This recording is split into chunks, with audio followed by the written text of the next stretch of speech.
It's Tuesday, April 2. In the headlines, National Housing Trust to construct 15,000 housing solutions.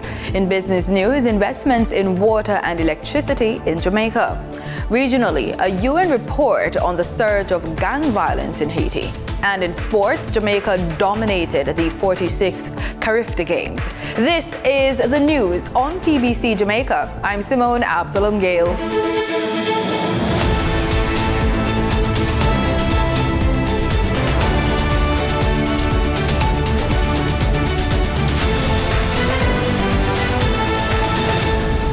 The National Housing Trust, NHT, should start constructing 15,000 housing solutions across the island this fiscal year. Making his contribution to the 2024-2025 budget debate in the House of Representatives on March 21, Prime Minister Andrew Holness said that more than 96% of the solutions are geared towards lower middle-income to low-income contributors. These 15,000 houses comprise 4,309 two-bedroom solutions, priced at an average below $13 million. He says 7,600 of these houses will be one-bedroom units. Priced at an average of $10 million. Madam Speaker, that is for the price. And Madam Speaker, we will provide 3,100 service lots priced below $4 million. According to the Prime Minister, the NHT will complete over 3,000 housing solutions this year. We have Vineyard Town, Maxfield Park, and we just said St. Paul's Lane, and that gives us 32. We have the Foreshore Project, 46. We have Silver Sun and Colbeck, 1,105. In Clarendon, we have Hummingbird Meadows, Money Musk, 333. In Manchester, Perth 2, 492. In St. Elizabeth, Brampton 102, and Malvern, that comes up to 130. Sheffield Palms in Westmoreland 60. Winchester in Hanover, that's 120. Windsor in Trelawney, 118. In St. James, we have Irwin, Estuary 2, 524. In St. Mary, Nonsuch, that's 14. In St. Thomas, Roselle, that's 100. And in all parishes, build and own, construction loan, and open market purchases, 600, or home owners projects, 670 housing solutions, totaling 3,744. Interested persons can acquire one of these housing solutions with the aid of an NHT loan. To qualify for an NHT loan, you must be currently contributing to the trust and have made at least 52 weekly contributions. PAYE contributors, 13 weekly contributions must have been made in the last 26 weeks as at the date of your application. Self-employed contributors, you must have paid your last 2 quarterly contribution payments as at the date of your application. Overseas voluntary contributors, you must have paid 104 weeks of contributions, of which 52 weeks must be paid in the period leading up to the date of application. You must be between the ages of 18 and 70. You must be earning an income which allows you to repay the loan. You can visit the NHT's website for more information at wecare@nht.gov.jm or call 1-876-929-6500-9. University of the West Indies principal Professor Denzel Williams has weighed in on the debate about productivity in Jamaica. He says more Jamaicans need to be enrolled in tertiary institutions to acquire higher skills to improve the country's economic output. Danita Rodney tells us more. Given his view on improving the country's economic output, Mr. Williams, who is a professor of international business at the UWI Mona, argues that more people need to acquire higher-order skills from tertiary institutions to meet the economic demands of what is termed the Fifth Industrial Revolution. The problem you have is that you come out and you're just literate and numerate, but you can't interact in the global economy. And that alone is not going to be sufficient for you to get the, the bigger jobs and to also get the get the kind of networks that you need to start your own business and stuff. Because when you leave high school, for example, I've always said to people, we don't train a physicist in high school. We don't train an economist in high school. We really just provide you with the basics for you to go beyond that. And so what we really need in Jamaica, if we're going to improve productivity, is for people to have a larger mass of people to be educated at a higher level where they can deal with complex issues. Professor Williams added that only a small percentage of Jamaican high school students move on to institutions of higher learning.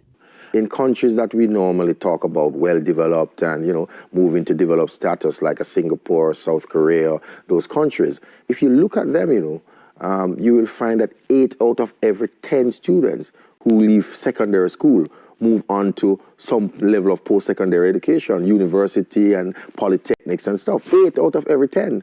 In our country, we have 2 out of every 10, roughly about 3 out of every 10. So 7 people are always there just at the basic level. And if you have these people at the base, so many people at the basic level, the truth is that the kind of issues we talk about to improve productivity is not going to happen because we're just going to continue to produce, basic stuff.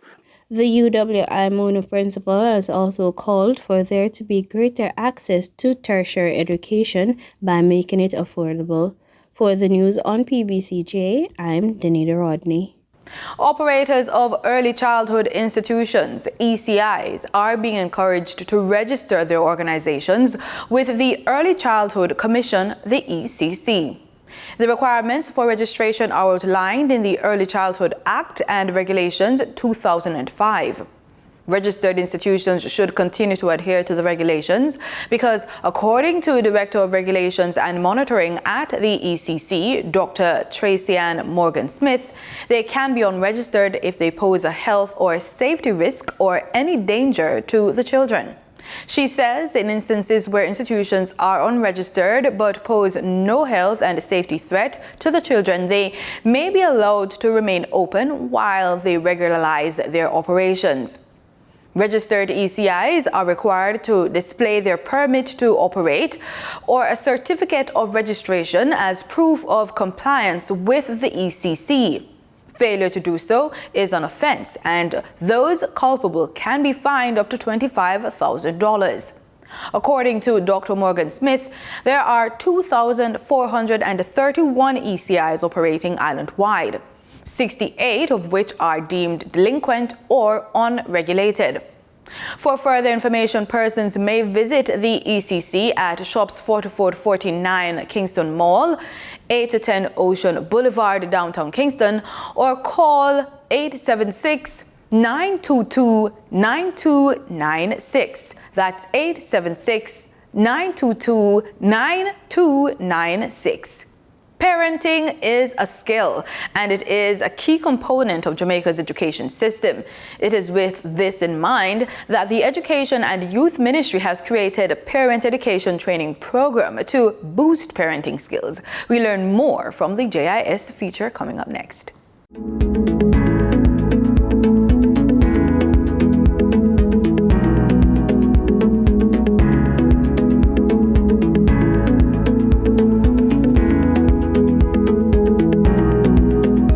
Parent was born knowing everything. In fact, most parents utilize skills that were used while parenting them. And in many instances, some of those parenting skills or styles are very toxic. For this reason, parental involvement was one of the main initiatives of the Jamaica Education Transformation Commission, JETC, which was set up to carry out a comprehensive review of all levels of the public education system. From its work, the Ministry of Education and Youth, in collaboration with the National Parenting Support Commission, NPSC, launched a campaign to engage parents in their children's educational productivity. Bobby, have you done your homework yet? Oh man, just 2 more minutes. The cartoon's soon done. Go do your homework now. We understand that parents play a pivotal role in the lives of their children. And as such, the Ministry of Education and Youth, through the National Parenting Support Commission, will continue to train parents in our parent education program. Parents who have taken part in the program at different institutions throughout Jamaica have so far gained a reasonable amount of knowledge. I learned about emotional intelligence and communication, and those are two key things for me that I really want to be able to have a better understanding on, so that I can administer good parenting to my child. My daughter is in grade 8. She's a teenager, 14-year-old. And I am telling you, this is like, when you're looking back at other children that you raised, it's the hardest stage. Believe me, and when you come to this, it's like you are not equipped. Coming to this session, I've learned a whole lot. You know, maybe dealing with her, I'm seeing that, well, how I was raised, and you're trying to do like the same thing, and it's not working. It's not working.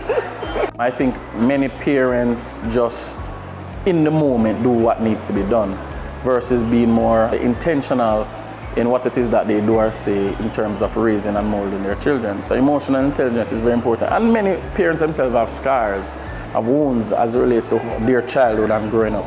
So that needs to be dealt with. Listening skills is very important. Active listening, not just hearing the child, but being able to listen, analyze and ascertain exactly what it is that the child is saying. Bobby, have you done your homework yet? Mommy, just 2 more minutes. The cartoon's soon done.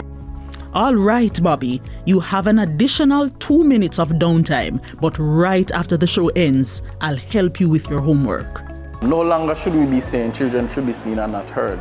And parents also need to understand that communication is ongoing. You know, there's non-verbal, which oftentimes we can see with our children. The NPSC is continuing a number of activities, such as parent mentorship training and the reactivation of parent places to boost parent engagement.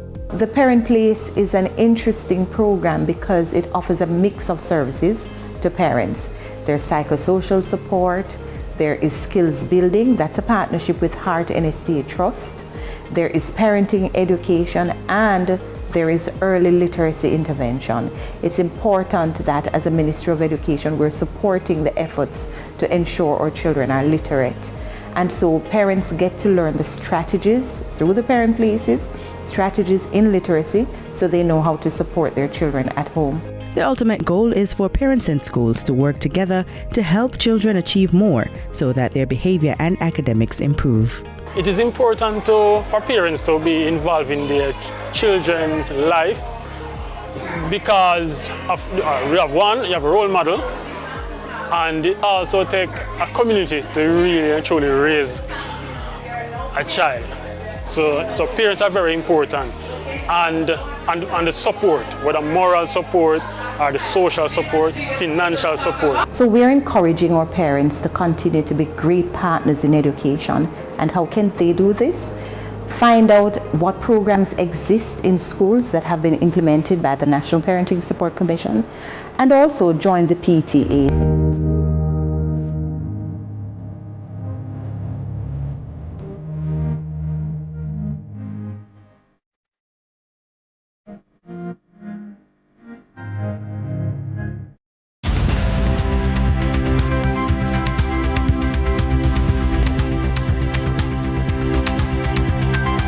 In the business report, corporate movements. 2 notable Jamaican executives have made major moves in regards to their posts on listed companies. First, former managing director of NCB Capital Markets has retained his role in the investment banking side of corporate Jamaica. The Jamaica Stock Exchange Limited has advised of the appointment of Mr. Stephen Gooden as an independent director, effective March 27, 2024. Next, senior Jamaican business executive Sandra Glasgow tendered her resignation from the board of directors of Medical Disposables and Supplies Limited. The company has advised that Glasgow's departure was effective December 31, 2023. However, she agreed to remain on the board until the final meeting of the fiscal year. This meeting was held on February 6, where the MDS board acknowledged Glasgow's contribution to the development of the company in the various capacities in which she served. Investments concerning the provision of water and electricity in Jamaica have been in the spotlight. First, Jamaica Public Service is reporting increased profits for its financial year ended December 31, 2023. For the period under review, the power company made $68.15 million US. It did so even though revenue declined from $1.16 billion in 2022 to $1.72 million last year. In the space of water providers, the public-private agreement for the construction of a $12 billion Riokobi water treatment plant in St. Catherine has been hailed as a step in the right direction to provide more potable water to the land of wood and water. The Pan Jam Group, Epley and Vinci Construction Grants projects are the other local players involved in the project. The three entities have formed the Riokobi Water that will build, finance, operate, maintain and transfer the water treatment plant for an initial period of 23 years of operation and an estimated 2 years of construction. The project is being financed by Sagicor Jamaica, Proparco and IDB Invest. Denise Williams has the update on the financial report. During trading on March 28, 2024, the top three advancing stocks covered the finance and entertainment sectors on the Jamaica Stock Exchange. Epley, 7.5% shares advanced by 22.55% for a $1.15 price increase to close at $6.25 with 25 shares traded. Cygnus Real Estate Finance Limited Jamaican dollar shares advanced by 17.89% for a $1.97 increase to close at $12.98 with 9,204 shares traded. KLE Group Limited shares advanced by 14.78% for a 30-cent price jump to close at $2.33 with 144 shares traded. On the declining stocks that traders experienced on March 28, 2024, the top three losers covered the manufacturing, finance, and utilities sectors. Epley Limited declined by 13.57% for a $5.44 price drop to close at $34.66 with 5,242 shares traded. Honeybun 1982 Limited declined by 12.99% for a 92-cent price drop to close at $6.16 with 23,012 shares traded. JPS 7% shares declined by 12.48% for a $5.99 price drop to close at $42.01 with 25 shares traded. Over on the Twin Island Republic of Trinidad and Tobago Stock Exchange, trading on March 28, 2024, registered a volume of 634,346 shares crossing the floor of the exchange valued at TT $5,636,086.47. JMMB Group Limited was the volume leader with 337,859 shares changing hands for a value of TT $509,847.09, followed by Massey Holdings Limited with a volume of 89,058 shares being traded for TT $388,972.38. Moving from the money moves of investors, executives, and companies, we turn to the Forex market. On March 28, 2024, the Bank of Jamaica reported that US $23.4 million was bought from Forex traders, while US $28 million was sold to Forex traders. Buying directly from the Bank of Jamaica, foreign currency traders sold the US dollar for $154.47 and bought the US dollar for $153.21. The difference between the buy and sell rate was $1.26, which represents a profit for Forex traders for every US dollar traded. Canadian Forex traders earned a trading profit of $2.87 from transactions with the Bank of Jamaica. The Canadian dollar was sold at $115.66 and bought for $112.79. For traders looking at the British pound, they pocketed a profit of $7.94, selling it for $198.66 and buying it for $190.72. If you have faced challenges borrowing to meet everyday needs in a low-wage scenario, fear not. For our credit report tip of the day, rebuilding your credit score is well within reach, and we will share an empowering strategy centering on optimizing your credit report to guide you toward financial success. So begin by obtaining a copy of your credit report from each of the major credit bureaus. Carefully review each report for inaccuracies or discrepancies that could be dragging down your score. Dispute any errors you find to ensure your credit report accurately reflects your financial history, setting the stage for improvement. And with that, we wrap up today's business report. I'm Denise Williams. In regional news, we start with news on Haiti. While gang violence has killed over 1,500 people so far this year, including many children, dozens have been lynched, stoned, or burned alive by so-called self-defense brigades. A report from the United Nations Human Rights Council is outlining the gruesome details. The situation in Haiti is cataclysmic. Corruption, impunity, and poor governance, compounded by increasing levels of gang violence, have eroded the rule of law and brought state institutions close to collapse. Tackling insecurity must be a top priority to protect the population and to prevent further human suffering. That's United Nations High Commissioner for Human Rights Volker Turk, detailing how the situation in Haiti has deteriorated. Haiti's shattering gang wars have intensified in recent weeks. Prime Minister Ariel Henry announced his resignation on March 11th. Gangs continued to use sexual violence to brutalize, punish, and control people. Some women are forced into exploitative sexual relations with gang members.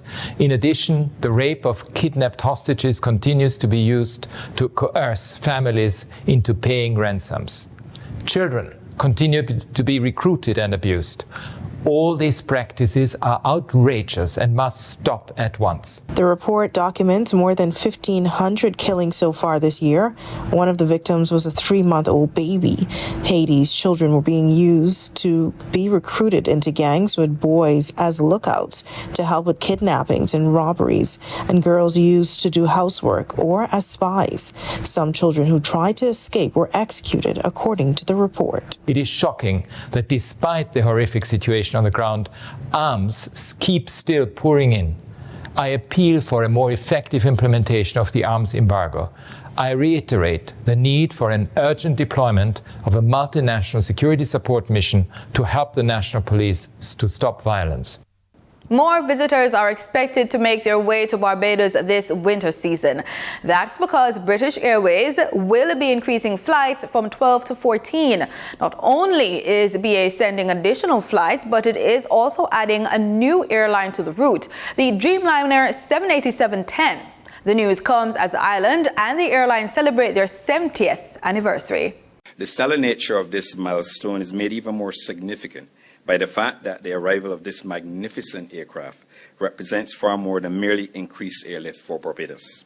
Rather, it clearly and strongly symbolizes another mutually beneficial achievement from the great combination of the two Bs, Barbados and British Airways.